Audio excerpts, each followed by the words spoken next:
Ma'asyiral muslimin rahimakumullah. Banyak orang yang mengaku mencintai Al-Quran, tapi dalam sehari-harinya ia lebih banyak berinteraksi dengan handphone daripada berlama-lama duduk bersama Al-Quran.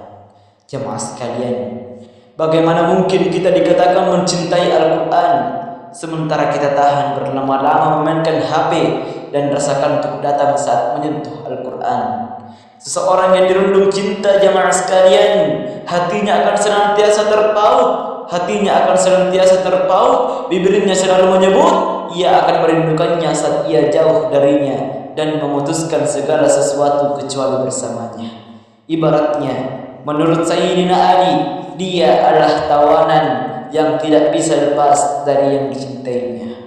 Jamaah yang dirahmati Allah Subhanahu wa ta'ala, banyak orang di luar sana yang diberikan pendengaran, diberikan penglihatan, serta diberikan mulut, akan tetapi mereka ditulikan karena tak pernah mau mendengar bacaan-bacaan Al-Quran. Mereka dibutakan karena tak pernah menggunakan penglihatannya untuk melihat Al-Quran. Mereka dibutakan karena tak pernah ingin melihat perkataan-perkataan Allah Subhanahu wa ta'ala. Kemudian banyak orang di luar sana, jamaah sekalian, yang diberikan mulut oleh Allah, diberikan nikmat kelancaran berbicara, akan tetapi mereka bisu karena tak menggunakan nikmat itu. Ia tak gunakan untuk berinteraksi, mencintai Al-Quran dan membaca Al-Quran. Jamaah yang dirahmati Allah Subhanahu wa ta'ala, tidak ada ruginya ketika kita belajar Al-Quran. Tak ada ruginya ketika ingin menghafal Al-Quran, jemaah sekalian.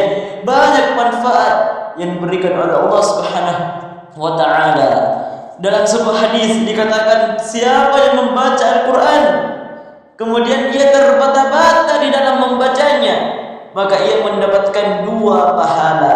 Pahala yang pertama karena ia ingin membaca Al-Quran, kemudian pahala kedua karena kesusahannya dalam membaca Al-Quran. Ma'asyiral muslimin rahimakumullah. Sebagian orang malas membaca Al-Quran, padahal di dalamnya terdapat petunjuk untuk hidup di dunia. Jamaah sekalian, Al-Quran ini yang diturunkan oleh Allah Subhanahu wa ta'ala melalui perantaran malaikat Jibril, malaikat yang mulia, dan diutus kepada Nabi Muhammad, Nabi yang mulia. Dan Al-Quran ini menjadi petunjuk untuk kita semua, petunjuk bagi manusia. Siapa yang ingin berdagang, lihat Al-Quran, baca Al-Quran. Siapa yang ingin terjun ke dunia politik, lihat Al-Quran, baca Al-Quran. Siapa yang ingin menjadi guru, yang mau menjadi pegawai, lihat Al-Quran dan baca Al-Quran, jamaah sekalian. Karena Al-Quran adalah petunjuk setiap untuk manusia. Ma'asyiral muslimin rahimakumullah. Sebagian orang merasa tidak punya waktu untuk membaca Al-Quran, padahal di dalamnya terdapat pahala yang besar. Sebagian orang merasa tidak sanggup belajar Al-Quran karena sulit katanya, padahal membacanya sangat mudah dan sangat mendatangkan kebaikan. Ma'asyiral muslimin rahimakumullah. Di dalam sebuah hadis, Abdullah bin Mas'ud radhiyallahu anhu berkata, Rasul sallallahu alaihi wasallam bersabda, siapa yang membaca satu huruf dari Al-Quran, maka baginya satu kebaikan dengan bacaan tersebut. Kemudian satu kebaikan dilipatkan menjadi 10 kebaikan.